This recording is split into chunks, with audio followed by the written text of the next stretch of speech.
그녀는 라운지에서 전화를 걸고 있었습니다. 표정은 굳어 있었고 입술이 미세하게 떨렸습니다.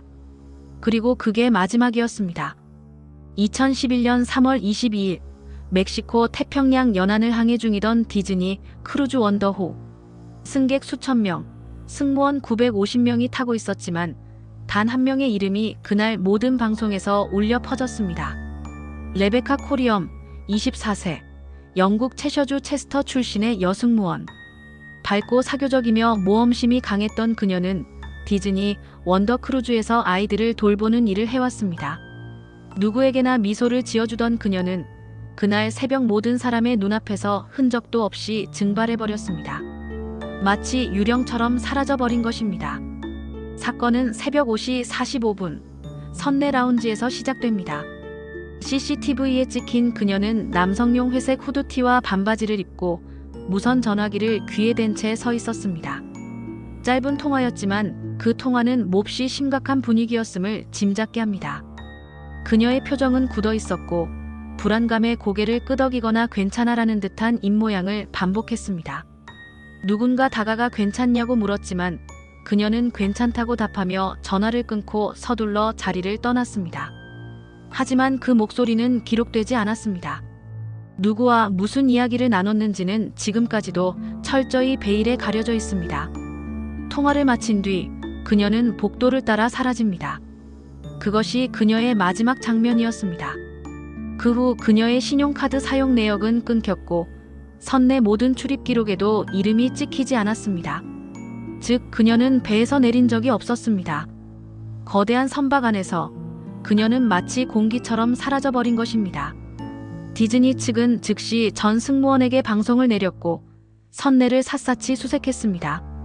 배의 모든 공간, 심지어는 작은 구역 하나까지도 꼼꼼히 뒤졌지만 레베카의 흔적은 아무것도 발견되지 않았습니다.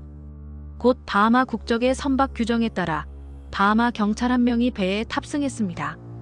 하지만 그는 단 이틀간만 조사를 진행했고 남긴 것은 CCTV 일부 장면과 몇 개의 서류뿐이었습니다. 형식적인 조사에 불과했습니다. 레베카의 가족은 딸의 실종 소식을 듣고 로스앤젤레스 항구에서 배에 올랐을 때 이미 그녀의 방은 다른 승무원에게 배정돼 있었습니다. 마치 아무 일도 없었던 것처럼 레베카가 마지막으로 입었던 옷, 그녀의 개인적인 메모, 그리고 가장 중요한 휴대전화, 이 모든 것이 사라지고 없었습니다. 가족들은 절망감에 휩싸였습니다. 디즈니의 공식 발표는 갑판에서 추락했을 가능성이 높다였습니다. 너무나도 쉽게 결론 지으려는 듯한 태도였습니다.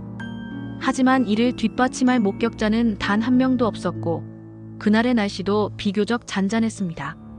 파도가 거칠게 일렁이는 날씨도 아니었습니다. 심지어 CCTV가 설치된 구역이었다면 추락 장면이 명백히 찍혔어야 했습니다. 하지만 그 어떤 영상도 공개되지 않았습니다. 가족과 일부 전문가들은 범죄 가능성을 강력하게 제기했습니다. 이는 단순한 사고가 아닐 수 있다는 주장이었습니다. 승무원이나 승객과의 갈등, 혹은 외부 세력에 의한 납치 가능성, 심지어는 은폐된 폭행 사건일 수 있다는 의혹도 제기되었습니다. 그러나 크루즈 선박은 치외법권적 공간이라는 특수성 때문에 수사가 매우 어렵습니다. 선적국 법만 적용되기 때문에 국제수사기관이 개입하기 어렵고 증거 확보도 사실상 불가능합니다. 이러한 법의 사각지대가 사건의 진실을 가로막고 있었습니다. 또 다른 가설은 자살설입니다. 레베카가 레즈비언이었고 부모님의 반대로 인해 극단적인 선택을 했다는 소문도 돌았습니다. 일부에서는 그녀에게 마약 문제가 있었다는 주장도 나왔습니다. 개인적인 고민이나 심리적 압박이 있었을 것이라는 주장이었습니다. 하지만 가족과 친구들은 그녀는 절대 그럴 사람이 아니었다고 단호하게 단언합니다. 그녀는 삶에 대한 강한 의지를 가진 사람이었다는 것이었습니다.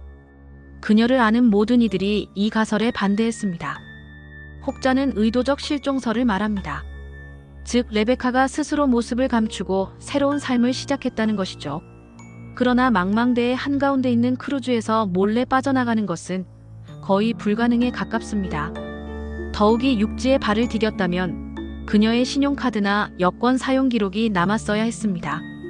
모든 가능성을 통틀어봐도 이 가설은 설득력이 매우 낮았습니다.